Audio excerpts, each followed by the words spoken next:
Buenos días a todos los presentes, que el Señor los bendiga. Son bienvenidos todos. Queremos saludar, si hay alguien que nos visita por primera vez, solamente queremos que levante su mano, solo queremos saludar. ¿Hay alguien que...? Bienvenida, bienvenida. Qué bueno. Qué bueno.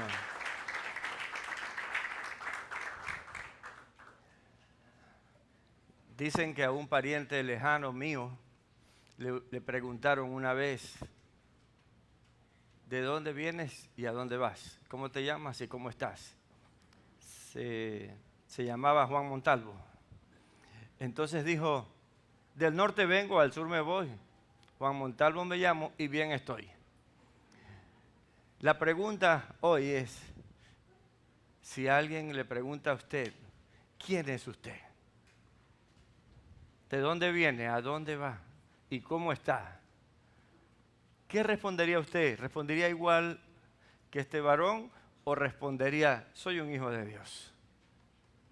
¿Usted comenzaría con su identidad con Dios o comenzaría con su identidad natural? Hay una identidad sobrenatural en nosotros.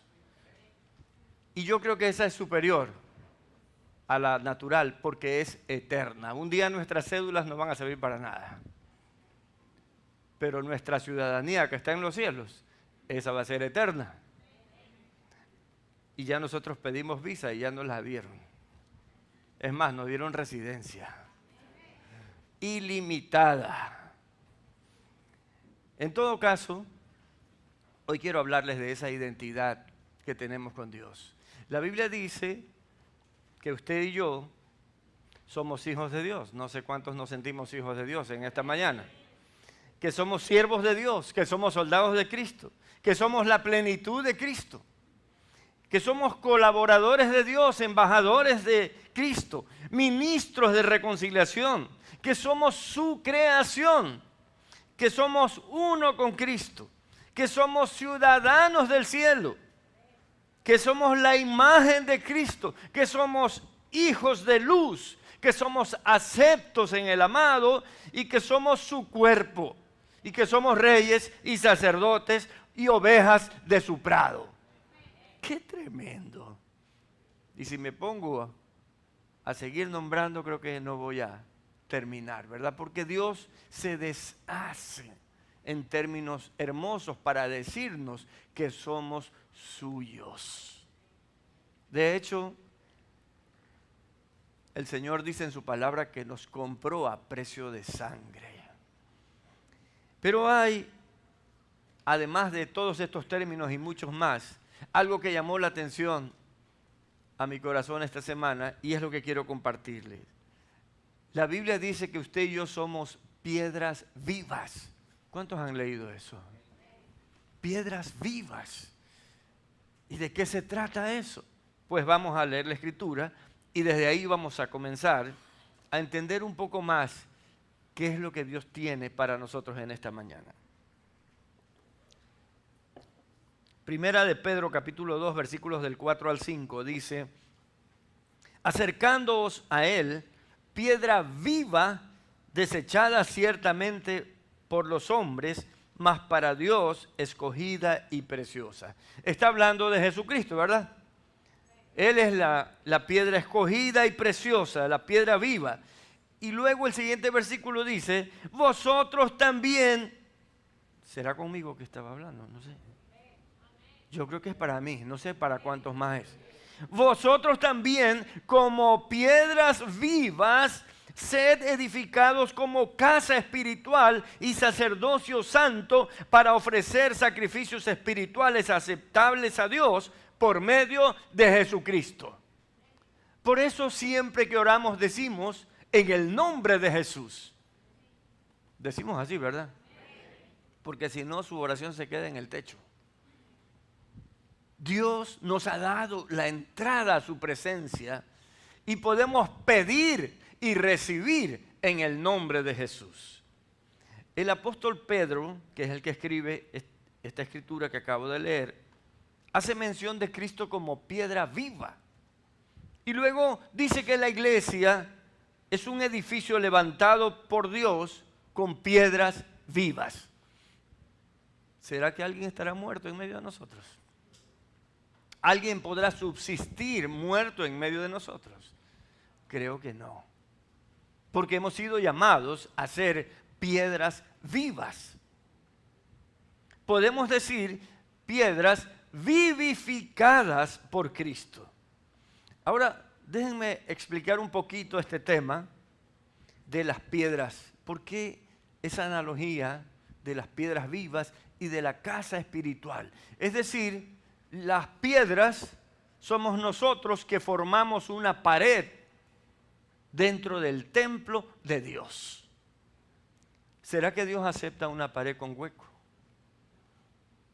Dios hace todas las cosas buenas en gran manera. Así que todos tenemos un rol en esto.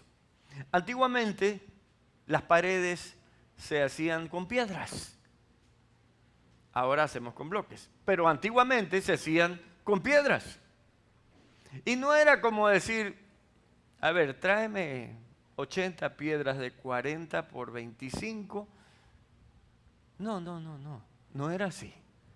Había que formar las piedras. Habían canteros que esculpían las piedras y les daban la forma y las dimensiones necesarias para ser colocadas en una pared. Fíjese que tan bien que hacían las paredes, que hay paredes que tienen miles de años. Ha visto, por lo menos si no ha ido a Roma, en Roma hay paredes que están sostenidas todavía, hechas hace 2000 años o un poco más. En todo caso, esas piedras necesitaban un proceso y ese proceso era largo hasta que le dieran la medida necesaria. Entraban en un proceso de golpes con martillo y cincel. Los que somos constructores, ya hablamos directamente de combo, ¿verdad? Porque el martillo lo vemos como muy chiquito. El combo es un martillo grande y con mucho peso. Y como la piedra es dura, claro, ustedes no, las piedras. Ah, sí, también. Bueno, no se preocupe, hoy día vamos a entender ese proceso. Entonces, el cincel necesita una carga mayor para ir esculpiendo esas piedras. Ahora nosotros levantamos con bloques porque todo se industrializó y tenemos bloques de 20 por 40 y hacemos las paredes. En mediodía ya nosotros tenemos 20 metros cuadrados por un hombre. Si ponemos 5 hombres tenemos 100 metros cuadrados en un día. Pero en esa época en que fue escrita la palabra, la analogía es para ese tipo de construcción. Es decir, tenían que formar cada piedra para que se coloque sobre la pared. Si usted levanta una pared sin ninguna técnica, esa pared se va a caer. El otro día en la construcción que estoy trabajando, vi que estaba un albañil levantando una pared y había un bloquecito que estaba como así. Entonces le dije, ese bloque te está quedando chueco. Me dice, está con la piola está chueca. Porque los albañiles, los buenos albañiles ponen unas piolas verticales y luego una horizontal donde van marcando hasta dónde avanza esa línea de bloques. Y los bloques tienen que estar a nivel y tienen que estar aplomados, porque de otra manera el futuro de esa pared es terrible. En el primer paso de un camión cargado se cae esa pared. Necesita estar a plomo y necesita estar a nivel. Esas ruinas antiguas que todavía tienen esas paredes fue porque fueron bien hechas. Y Pedro está hablando de nosotros como de piedras vivas. ¿Por qué esa analogía? ¿Por qué esa comparación? Bien, porque cuando usted viene al Señor, usted también tiene que ser formado para ser piedra de la pared del templo de Dios. Porque nosotros, dice la Biblia, somos la casa de Dios. Y no le estoy hablando de que estas paredes son la casa de Dios. No, usted y yo somos la casa de Dios.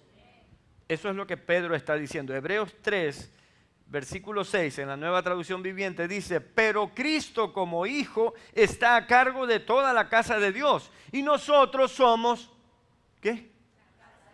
Y nosotros somos la casa de Dios. No dice, y estas paredes, dice nosotros somos la casa de Dios. La iglesia somos nosotros, no las paredes. Entonces, la Biblia está hablando claramente y nosotros somos la casa de Dios. Sí, nos armamos de valor y permanecemos confiados en nuestra esperanza en Cristo. No puede poner su esperanza en otra parte. No hay alternativa. La esperanza es en Cristo. Cristo es el Señor y el Salvador. Cristo es nuestro Redentor. La gente del mundo dice, no, a mí qué me importa eso. El día que esté ardiendo en el infierno, va a decir, ¿por qué fui tan tonto y no hice caso cuando me advirtieron? Porque lo que pasa es que la gente del mundo cree que es inteligente. Y puede ser que sean inteligentes. Pero ¿sabe qué? Usted viene a Cristo por una revelación de Dios. Y Dios le revela esas cosas a los humildes, no a los obradetis, no a los arrogantes, no a los orgullosos, a los humildes. Sean mansos y humildes como yo, dice Jesús. ¿Cómo es Jesús? Manso y humilde. ¿Cómo quiere que seamos sus seguidores? Mansos y humildes. No dice mensos y orgullosos, dice mansos y humildes. Entonces, y nosotros somos la casa de Dios. Dios no solamente nos permite acercarnos a Él, Él habita en nosotros. Eso es lo que está diciendo el Señor. Y de piedras muertas nos convierte en piedras vivas. La Biblia dice claramente cómo nos resucitó, cómo nos dio vida. Efesios 2:5 dice, aun estando nosotros muertos en pecados, nos dio vida juntamente con Cristo. Por gracia sois salvos. Fíjese que no dice por mérito, dice por gracia. ¿Usted sabe cómo son las canteras? Las canteras se producen por una explosión, ¿verdad? Se pone algo de dinamita y salen piedras de todos los tamaños. Y los que labran las piedras, los que esculpen las piedras, tienen que agarrar y ponerse a trabajar muchos días hasta darle la forma que se necesita.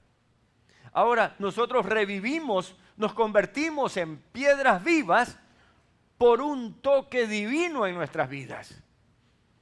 De un día al otro ya sentimos que algo pasó y algo es diferente en nosotros. ¿O no es así? Pero ya estamos listos. Tenemos que entrar en el martillo y el cincel de Dios. Ay, ay, ay. Es el comienzo. Cuando Dios nos llama es el comienzo de un proceso de santificación que Dios realiza en nuestros corazones y que nos capacita para ser partícipes de su plan de salvación. Pasamos de ser piedras muertas, o sea, cualquiera de esas piedras, a ser una piedra que tiene un lugar en la casa de Dios. Porque ya la medida que se necesita, Dios la sabe y te arma a su medida. Entonces, habrá ocasión de que algunos de nosotros digan, no, pero es que yo quiero ser de 60 por 30. Y el Señor dice, yo te quiero de 40 por 25. No, yo quiero ser de 60 por 30. ¿Qué cree que va a pasar? O Dios lo desecha o lo corta a 40 por 25. Una de dos.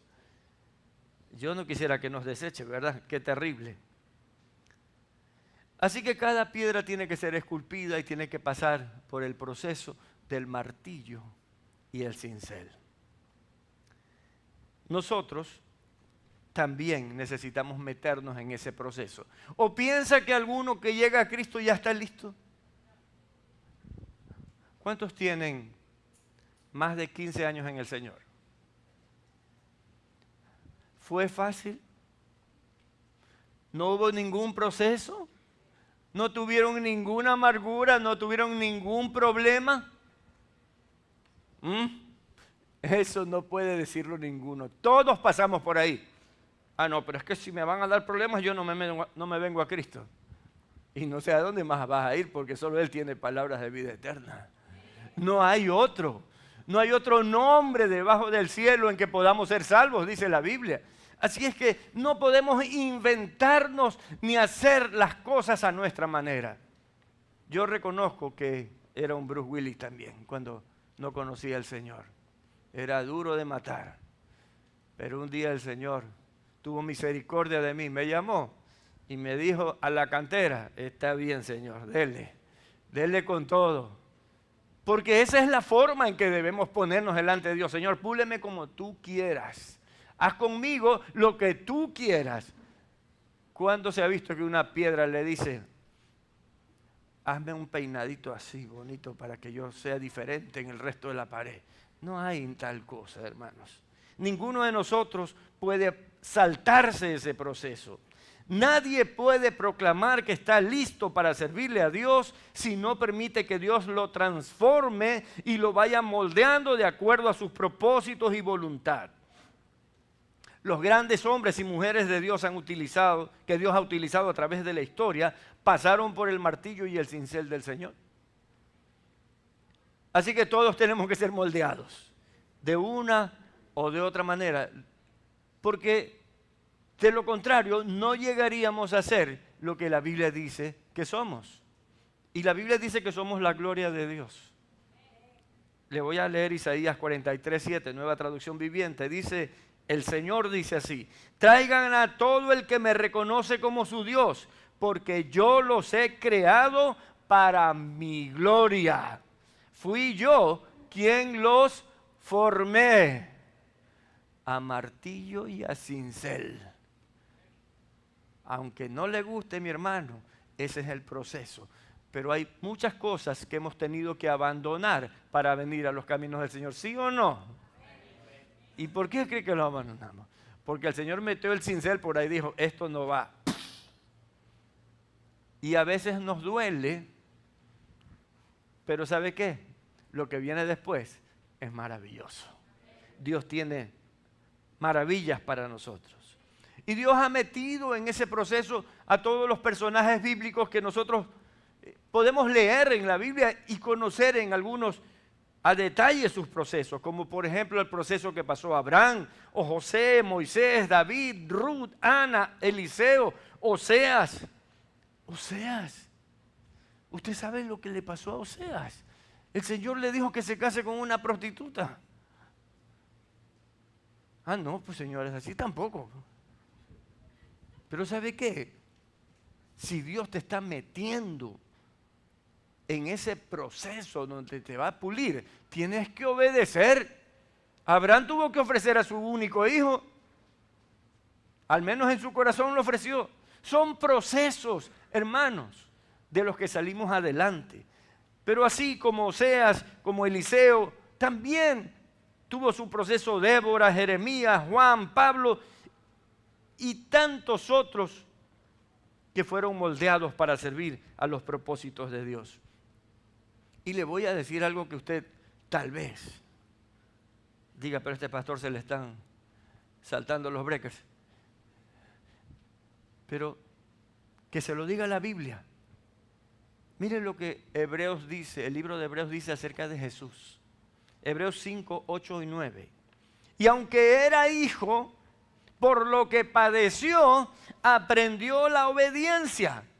Y habiendo sido perfeccionado, vino a ser autor de eterna salvación para todos los que le obedecen. Entonces Dios quiere perfeccionarlo a usted, ¿sí o no? Él tiene un espacio en la pared de su templo que lleva su nombre. Pero usted debe dejar que Él manipula su vida, lo esculpa para que Él mismo lo coloque ahí. Nadie puede saltarse ese proceso. La iglesia es un edificio que se construye día a día con las almas que se añaden.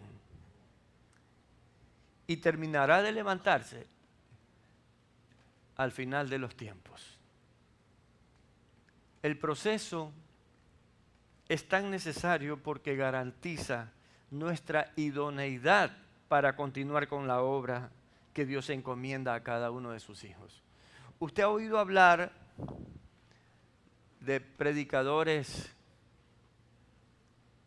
que no predican bien, otros que timan a las congregaciones, otros que viven en diferentes pecados y situaciones. Hemos oído hablar, ¿verdad? ¿Qué cree que pasó con ellos? Cuando el Señor mandó el cincel, se hicieron así. No quisieron ser moldeados, porque el que es moldeado por el Señor hace la voluntad de Dios. Pero el que no se deja moldear, hace lo que le da la gana. Por eso usted tiene que huir cuando hay alguien que dice, yo soy el que mando aquí. En esta iglesia manda Jesucristo. Él es la cabeza. Él es el que da las órdenes. Él es el capitán. No nos engañemos, hermanos. El evangelio no puede ser cambiado ni trastocado. Y Dios no puede hacer algo diferente con el uno y con el otro. Dios no hace acepción de personas. Significa Dios no tiene preferidos. Y ellos, los que predican la prosperidad y que el otro, ¿cómo es la limpieza espiritual? Que yo llego y me ponen unas luces y salgo bien de ahí. Si a la media hora eres un desastre otra vez. Porque sabes que no te predicaron a Cristo. Cristo es la roca de nuestra salvación. Y Él es el fundamento de la iglesia. Iglesia sin Cristo no es iglesia. Y miren lo que dice la primera carta a los Corintios, capítulo 3, versículos del 10 al 11. Conforme a la gracia de Dios, dice el apóstol Pablo, que me ha sido dada, yo como perito arquitecto puse el fundamento y otro edifica encima. Pero cada uno mire cómo sobreedifica. Los que serán pastores en esta iglesia tienen que abrir muy bien sus ojos porque van a venir vientos de todo tipo a sacarlos del fundamento que es Cristo. Porque nadie puede poner, sigue la Escritura, otro fundamento que el que está puesto, el cual es Jesucristo. Si alguien socava el fundamento de un edificio, sin duda el edificio se vendrá abajo y se destruirá. Es por eso que a través de los siglos muchos han querido destruir el nombre de Jesucristo. De hecho, los musulmanes casi lo logran en el siglo, entre el siglo VII y VIII. Intentaron eliminar el cristianismo, pero la Biblia dice claramente que lo que es de Dios permanece y no pudieron. Hubo una última batalla en Francia donde los cristianos se levantaron y derrotaron a los musulmanes. Y nunca pudieron destruir el cristianismo. Pero a través de la historia muchos se han levantado en contra del nombre de Jesucristo porque Él es el fundamento. Y sabe el enemigo que si te quita el fundamento, te quita la fe. Bueno, los que más o menos entiendan de construcción, ponemos la cimentación y encima de eso, el fundamento es la cimentación. Encima de eso ponemos los bloques. Pero si un bloque no está sobre un fundamento, se cae. Y Jesucristo es el fundamento y nosotros somos los bloques. Y cuando vamos a la iglesia, comenzamos a pensar, ¡ay, qué bonito que funciona esto! Yo quiero ser un bloque de los que están arriba, que todo el mundo ve. Busque ser un bloque de los que están abajo, porque esos están cerca de Cristo. ¿Me oyó? Es muy importante que usted mida cómo son las cosas. En 1978, hace 40 años, ahora en el mes de noviembre va a suceder van a cumplirse 40 años de una desgracia terrible que sucedió cuando un hombre en Estados Unidos llamado Jim Jones levantó una iglesia y luego esa iglesia, aunque comenzó hablando de Jesucristo, fue quitando el fundamento. Y luego él ya no le hablaba a sus seguidores de Jesucristo, sino del comunismo y del socialismo.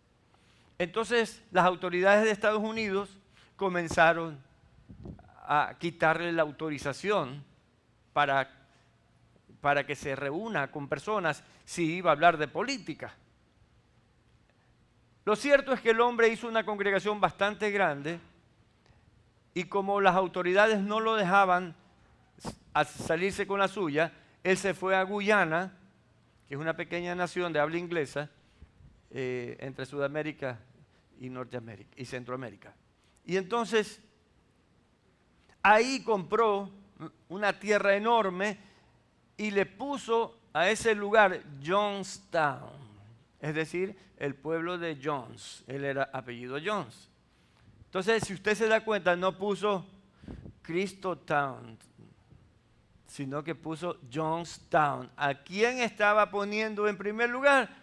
A él mismo. Y la gente lo seguía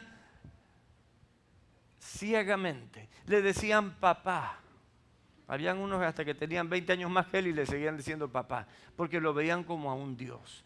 Porque el hombre era dominante y era de esos que daban órdenes y tenía que obedecerla porque si no era castigo contigo. Ni siquiera es que le decía, bueno, te vas a retirar nomás de aquí. No, lo tenían ahí mismo pero lo castigaban. Era una secta horrorosa. Hermanos, hace 40 años este hombre mandó a suicidarse a cada uno de sus miembros de la secta. Estaban con él allá en Guyana 912 personas. Y 912 personas tomaron cianuro por orden de él y se mataron. ¿Y saben que él no tomó el cianuro? Qué interesante. Dicen que tenía una bala. Pues lo encontraron muerto. Y no se sabe exactamente qué pasó. Dicen que a lo mejor le pidió a alguno de la congregación que le dispare.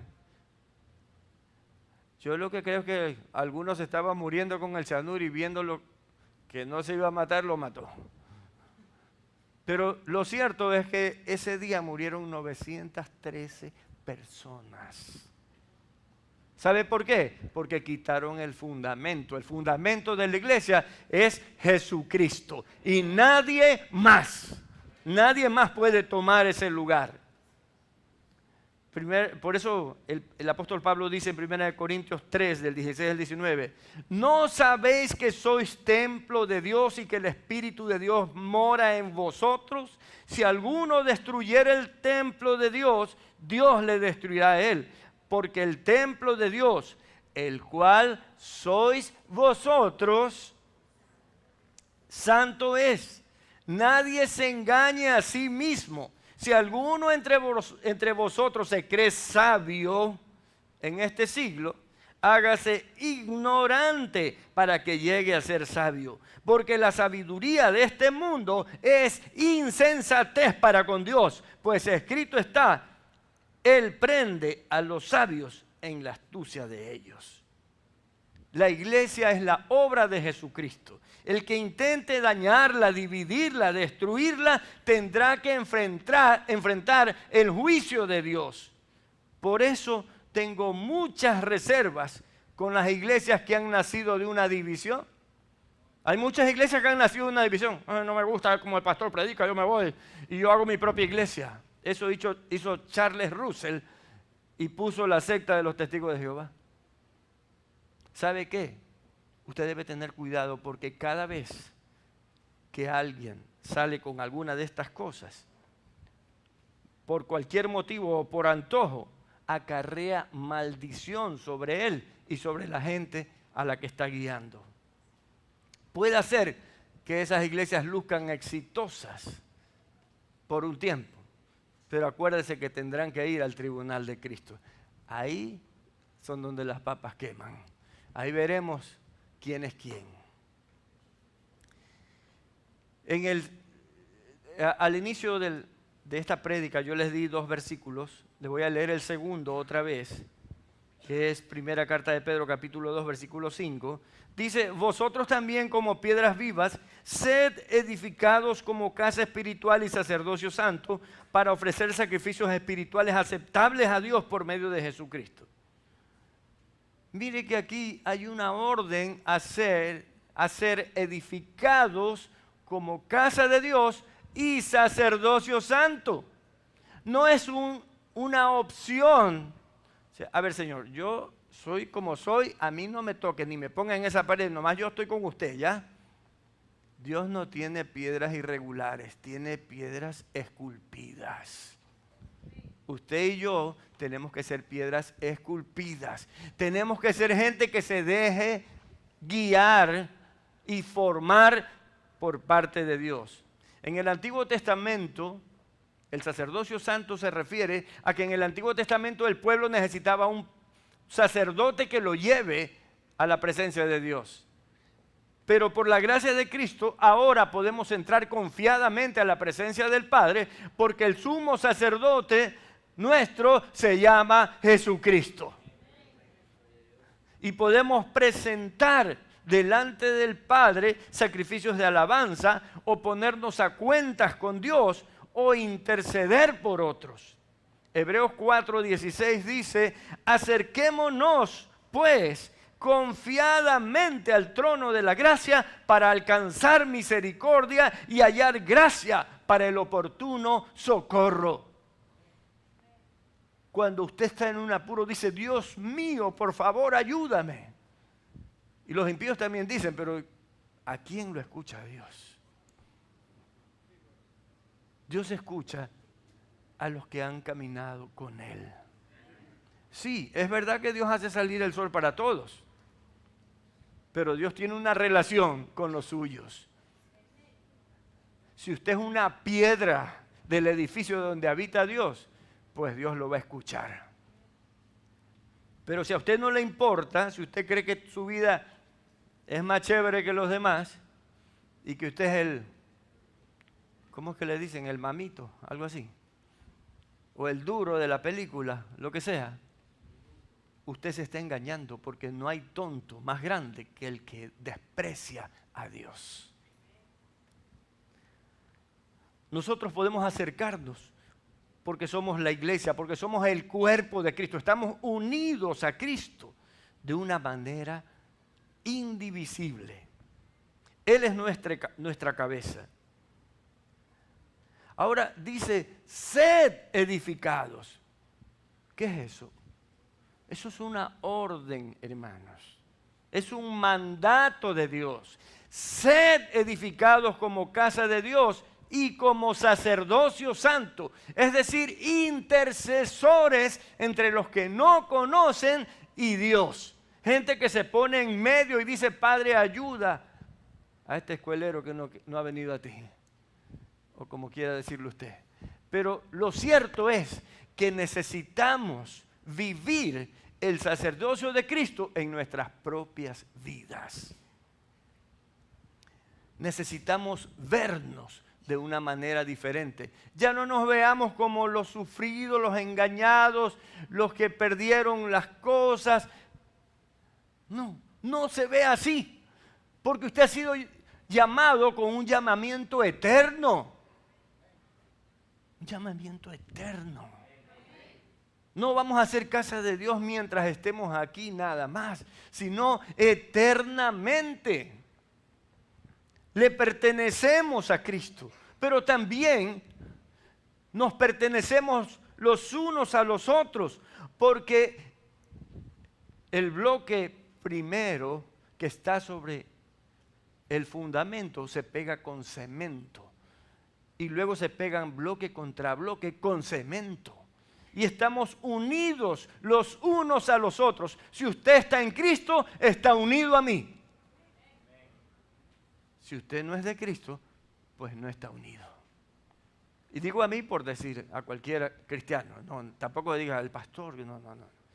El pastor es el sirviente de Dios en este lugar. Eso es todo. La cabeza es Jesucristo.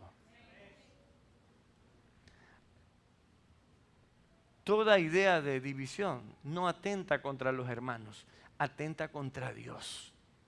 Dios nos ha permitido estar pegados a Él. Qué honor tan grande permanecer pegados al Señor y qué gozo tan grande siente Dios por medio de nuestra unidad. Cada vez que nos encontramos y nos demostramos cariño, Dios está gozoso. Dios está contento. Y a veces queremos, como decir, establecer reglas diferentes. Decir, bueno, a mí me caen bien todos los de aquí, pero los de allá me caen mal. ¿De dónde puede sacar eso? ¿Qué bloque le puede decir a otro bloque? Tú no me gustas. Yo creo que el Señor te pone en la pared de al frente a los que no te gustan para que te terminen gustando. Nunca desprecie a nadie. Todos los cristianos somos importantes en las paredes de la casa de Dios. Nadie es desechable.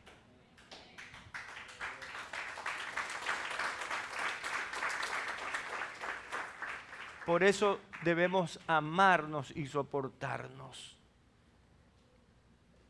Charles Spurgeon, el gran predicador del siglo XIX, dijo una frase cortita que me fascina. Dice, quien eligió a Cristo, eligió a todo su pueblo. No eligió unos cuantos, que estos son mis amigos, con estos ya no quiero saludar. Entonces vienen y hacen grupitos en la iglesia. Voy a destruir todo grupo que yo note, porque eso no es de Dios, los grupos son del diablo. Todos somos hermanos en Cristo. Todos somos piedras vivas del Señor. No se confundan. Nuestra unión con Cristo está plenamente relacionada con nuestra unidad como iglesia. Juan 15, del 1 al 2 dice la palabra, yo soy la vid verdadera y mi Padre es el labrador. Jesús está hablando y dice, todo pámpano o toda rama que en mí no lleva fruto, lo quitará. Y todo aquel que lleva fruto, lo limpiará para que lleve más fruto. Jesús habla de nuestra dependencia de Él, pero tácitamente habla de nuestra unidad también. Porque usted conoce más o menos cómo es la mata de uva, ¿verdad? Es un tronco no demasiado ancho, del que salen ramas incontables. Usted se imagina una rama diciendo, yo sí tengo fruto, esta acá no tiene, ya mismo que la cortan. ¿Usted se imagina eso? Yo creo que todas las ramas quieren ayudar a las otras para que también tengan fruto. Y así debemos ser nosotros. No egocéntricos, no tratando de gloriarnos de algo que ni siquiera lo hicimos, porque el fruto no es nuestro, es de Dios. Porque somos hechura suya, creados en Cristo Jesús para las buenas obras que nos encomendó de antemano para que anduviésemos en ellas. Dios hace la obra a través de nosotros. No somos nosotros. Si tenemos fruto es por la gracia de Dios y son frutos de Dios. Nosotros somos los que sostenemos el fruto. Y las ramas pertenecen al mismo tronco. No puede haber disensión entre las ramas. Y gracias a Dios en esta iglesia no hay problemas de eso. Pero ¿sabe una cosa? A veces es mejor curarse en salud. Por eso estoy hablando, porque vienen tiempos hermosos para nuestra iglesia. Y no va a faltar alguno que asuma que es el elegido de Dios o el secretario particular. Entonces hay que abrir los ojos y entender que Dios nos ama por igual a todos. La primera carta de Juan, capítulo 1, versículo 7 dice, pero si andamos en luz, y Cristo es la luz, como Él está en luz, tenemos comunión unos con otros, y la sangre de Jesucristo, su Hijo, nos limpia de todo pecado. Cuando usted quiera andar en pureza, en santidad, tiene que andar en comunión con sus hermanos. Y sí, a veces puede saltar alguna cosa que no esté bien. Uy, ya tengo 3 veces que vengo a la iglesia y no me saluda la hermana Gertrudis. No me quiere. Está verdad. Tiene problemas conmigo. ¿Sabe qué? Acérquese. Hola Gertrudis, ¿por qué no me saluda? ¿Qué pasó? Ay, hermano, que últimamente tengo una miopía muy fuerte. O lo que sea. Entonces usted le dice, ya hermanita, yo la voy a ayudar a que se compre los lentes para que me salude la próxima semana. ¿Me explico? Usted tiene que ponerse a cuentas con las personas. No deje que eso siga y siga y siga. Solamente lo está enfermando a usted y usted le está haciendo daño a la iglesia. No, nuestra unidad es algo maravilloso que Dios valora y Dios bendice a las iglesias que están unidas. Hay otra metáfora también que explica esa unión con Cristo. Y es la metáfora de que la iglesia es la esposa de Cristo. ¿Cuántos han leído que la iglesia es la esposa de Cristo? Efesios 5, 29 al 30 dice, porque nadie aborreció jamás a su propia carne, sino que la sustenta y la cuida, como también Cristo a la iglesia, porque somos miembros de su cuerpo, su carne y de sus huesos. Yo no estoy intelectualmente en Cristo. Yo estoy hasta dentro de los huesos de Jesús. Porque yo soy parte de su carne y de sus huesos. Eso es lo que dice la Biblia. Y yo me alegro porque ese es un honor tan grande que dan ganas de llorar de gozo al ver cuán grande es el amor de Dios. No solamente nos salvó, nos hizo propios, nos metió dentro de sí. ¿Qué más podríamos pedir? Dios nos ha bendecido más allá de toda imaginación humana. Nos ha unido a su Hijo de tal forma que permanecemos cuidados y sustentados por Él. Por eso cuando usted oye hablar a un cristiano dice, nunca más faltó la comida en mi casa. Y sí, ha tenido tiempos que no trabaja, pero sigue habiendo comida, porque ¿sabe quién es el que sustenta? Jesucristo el Señor, el Rey de Reyes y Señor de Señores. Él y solamente Él.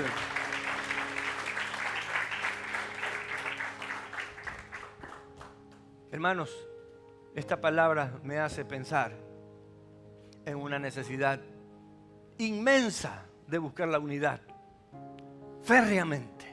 No por encimita.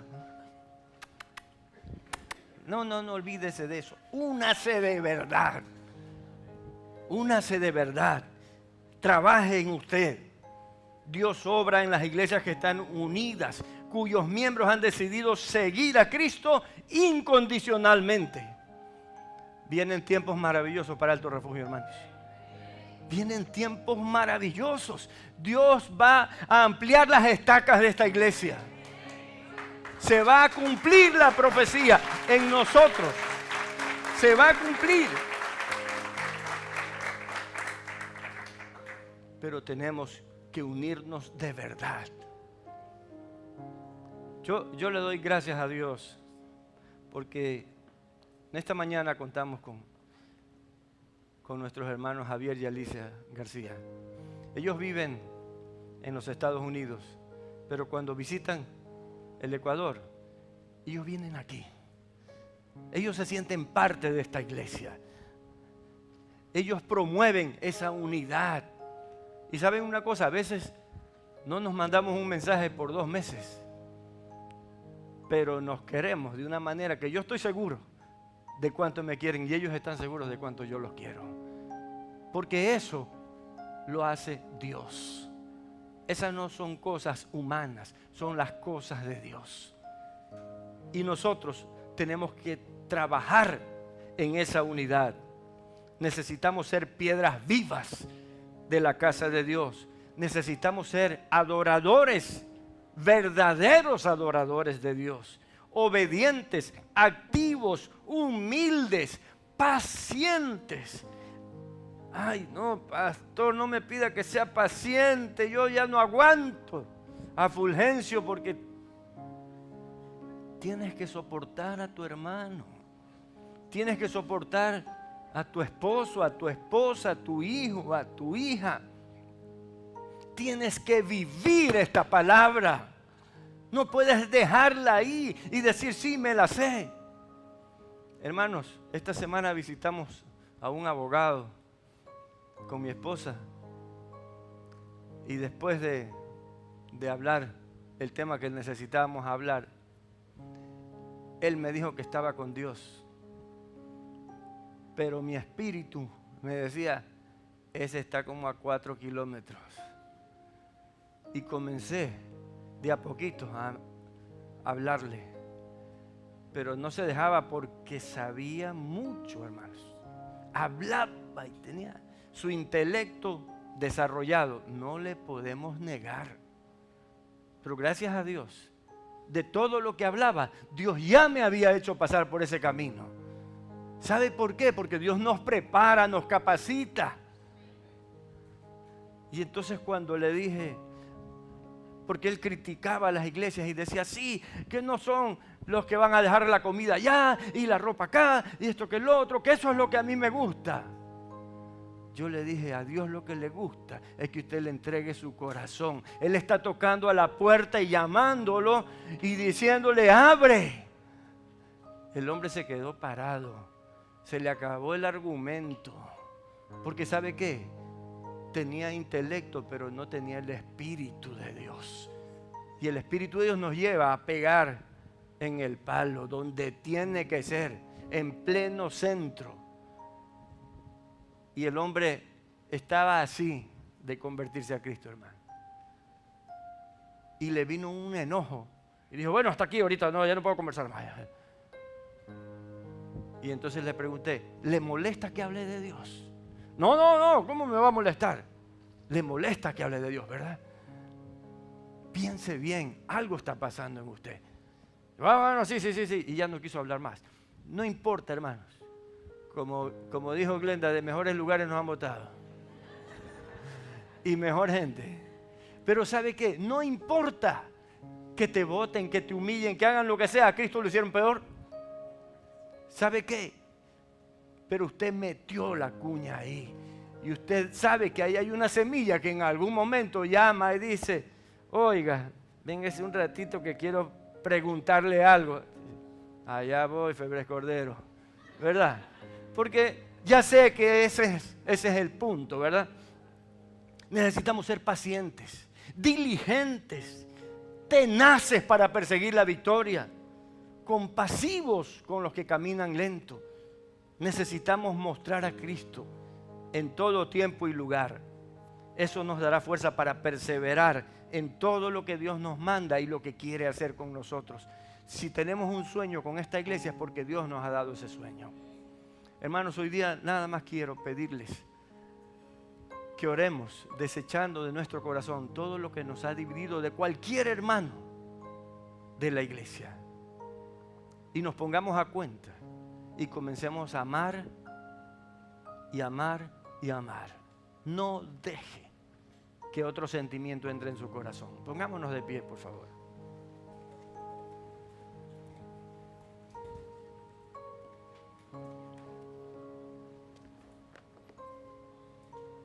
Maravilloso Señor, dulce Rey,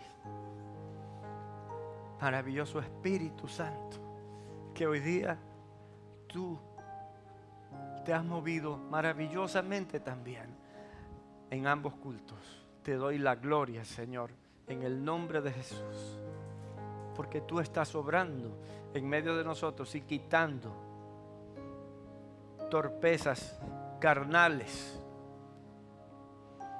y poniendo el sello de tu amor en cada una de nuestras vidas.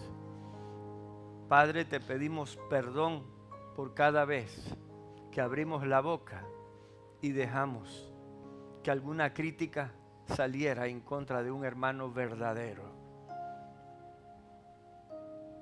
Padre, ayúdanos a caminar en pureza y en santidad. Te pedimos perdón por eso y nos comprometemos a sostener la unidad de nuestra iglesia y de la iglesia universal, Señor.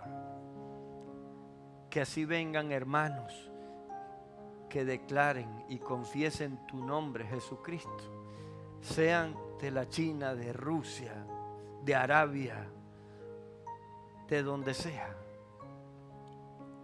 Son nuestros hermanos y los amaremos y los cuidaremos, tanto como nos amamos y nos cuidamos aquí, en este refugio, Señor, que tú nos has dado. Padre, dirígenos para que seamos una iglesia verdaderamente unida y para que tu obra sea magnífica y poderosa en esta ciudad, en este país, y resuene en el mundo entero. Gracias por todo lo que tú nos das, Padre. Te adoramos y te bendecimos en el nombre de Jesús. Amén.